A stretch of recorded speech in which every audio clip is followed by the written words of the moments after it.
अपनों ने रचा षड्यंत्र, विपक्ष दे रहा साथ। गहलोत और अखिलेश को आखिर क्यों याद आई राजे? विपक्ष के इस नहले पर दहला से बीजेपी परेशान। राजस्थान की राजनीति में इन दिनों एक अजीब सा इत्तेफाक देखने को मिल रहा है। एक तरफ बीजेपी की अपनी ही दिग्गज नेता वसुंधरा राजे कह रही हैं कि उनके खिलाफ षड्यंत्र हो रहा है, तो दूसरी तरफ धुर विरोधी दलों के नेता राजे की तारीफों के पुल बांध रहे हैं। आखिर क्या वजह है कि जो राजे अपनों के बीच खुद को घिरा हुआ महसूस कर रही है, वो विपक्ष की पहली पसंद बनती जा रही है? नमस्कार, मैं हूं खुशी और आप देख रहे हैं भारत रफ्तार। आज की कड़ी में हम खोलेंगे राजस्थान की इस उलझी हुई सियासी बिसात की हर परत। शुरुआत करते हैं वसुंधरा राजे के उस बयान से जिसने जयपुर से दिल्ली तक हड़कंप मचा दिया। 9 अप्रैल को 12 में राजे ने कहा था, मेरा ही चला गया, मैं अपना नहीं बचा सकी। इस एक लाइन ने कयासों का बाजार गर्म कर दिया कि क्या राजे अब हार मान चुकी है। भैया मेरा चला गया, मैं अपने आप को नहीं बचा सकी। तुम कह रहे हो कि अब आप चीजें वापस बचाती है, तो कैसे बचाओ? इसके बाद मदन राठौड़ का भी बयान सामने आता है, जिसमें उन्होंने कहावत के जरिए कई बातें कह दी।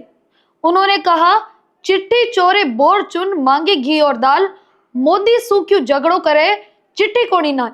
लेकिन इसके बाद शनिवार को राजे ने एक वीडियो बयान जारी किया और अपनी सफाई दी।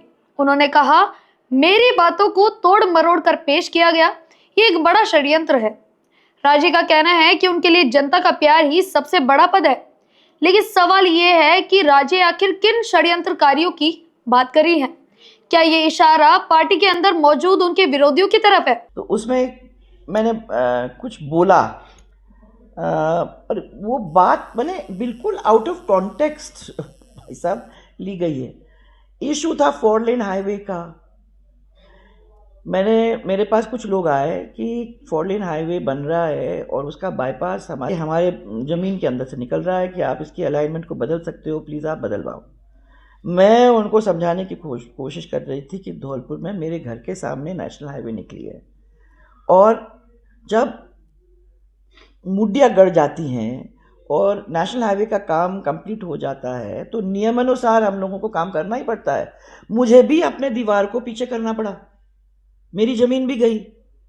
तो मैंने उनको ये कहा कि जब मैं अपने घर पे अपने घर की ज़मीन को उसमें नहीं रोक लगा सकी तो मैं आपको कैसे आपको मदद कर सकूँगी। मैं ये उनको समझाने की कोशिश कर रही थी कि ये अब हो गया है काम और नेशनल हाईवे यहाँ से निकलेगा।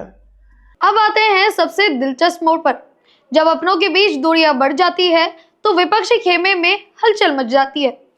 पूर्व मुख्यमंत्री अशोक गहलोत, जो कभी राजे के सबसे बड़े प्रतिद्वंदी माने जाते थे, आज कह रहे हैं कि राजे मुख्यमंत्री बनती तो उनका अनुभव काम आता। सिर्फ गहलोत ही नहीं, समाजवादी पार्टी के मुखिया अखिलेश यादव भी जब जयपुर आए तो उन्होंने सीधे बजला सरकार पर हमला बोला और कहा, अगर वसुंधरा राजे सीएम होती तो राजस्थान में ज्यादा तरक्की होती। आखिर क्यों विपक्ष राजे के प्रति इतना नरम दिखाई दे रहा है?